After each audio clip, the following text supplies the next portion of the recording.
रात अचानक ही पिताजी की तबीयत बिगड़ गई। आहट पाते ही उनका नालायक बेटा उनके सामने था।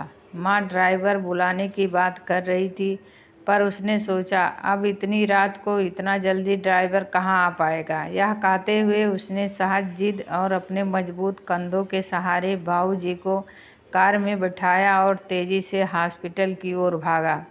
बाबूजी दर्द से कराहने के साथ ही उसे डांट भी रहे थे।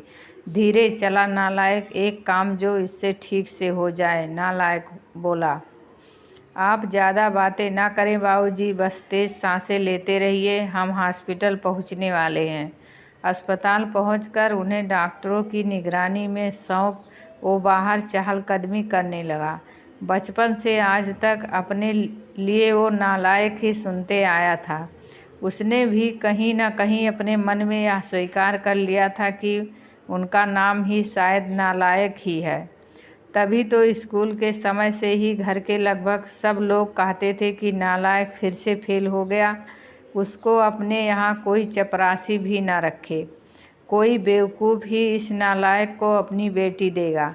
शादी होने के बाद भी वक्त बेवक्त सब कहते रहते हैं कि इस बेचारी के भाग फूटे थे जो इस नालायक के पल्ले पड़ गई।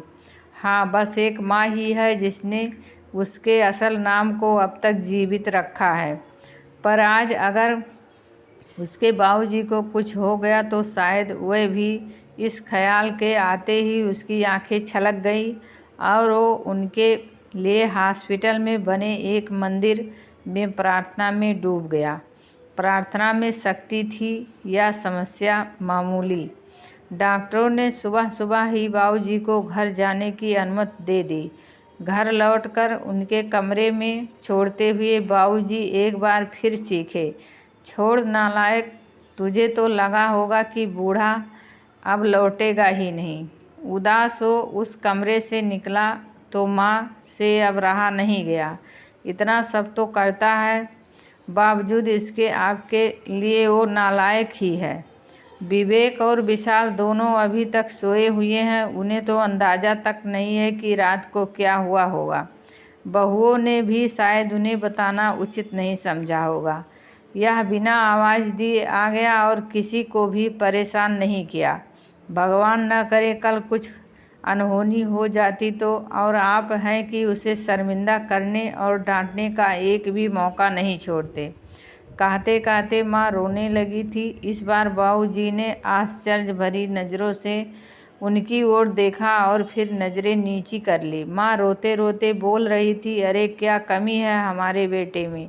हाँ मानती हूँ पढ़ाई में थोड़ा कमज़ोर था, तो क्या हुआ, सभी होशियार ही होते हैं। वो अपना परिवार, हम दोनों को, घर मकान पुश्तैनी कारोबार, रिश्तेदार और रिश्तेदारी सब कुछ तो बखूबी संभाल रहा है।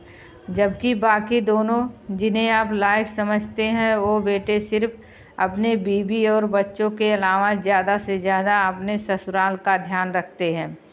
कभी पूछा आपसे कि आपकी तबीयत कैसी है? और आप हैं कि बाबूजी बोले, सरला तुम भी मेरी भावना नहीं समझ पाई, मेरे शब्द ही कड़वे हैं क्या? तुझे भी यही लगता है कि इतना सब के होने के बाद इसे बेटा कह के नहीं बुला पाने का, गले से नहीं लगा पाने का दुख तो मुझे नहीं है क्या? मेरा दिल पत्थर का है। हाँ सरला, सच कहूँ दुख तो मुझे भी होता है, पर उससे भी अधिक डर लगता है कि कहीं ये भी उनकी ही तरह नालायक ना बन जाए। इसलिए मैं इसे, इसकी पूर्णतया का एहसास इसे अपने जीते जी तो कभी नहीं होने दूंगा। माँ चौंक गई। एक क्या कह रहे हैं आप? हाँ सरला, यही सच है। अब तुम चाहो तो इसे मेरा स्वार्थ ही कह लो। कहते हुए उन्होंने रोते हुए नज़रें नीचे किए हुए अपने हाथ माँ की तरफ जोड़ दिए, जिसे माँ ने झट से अपनी हथेलियों में भर लिया और कहा, अरे अरे आप क्या कर रहे हैं? मुझे क्यों पाप का भागी बना रहे हैं? मेरी ही गलती है, मैं आपको इतने वर्षों में भी पूरी तरह नहीं समझ पाई। और दूसरी ओर दरवाजे पर वह नालायक खड़ा खड़ा यह सारी बातचीत सुन रहा था। वो भी आंसुओं में तरबतर हो गया था। उसके मन में आया कि दौड़कर अपने बाबूजी के गले से लग जाए, पर ऐसा करते ही उसके बाबूजी झेप जाते। यह सोचकर वो अपने कमरे की ओर दौड़ गया।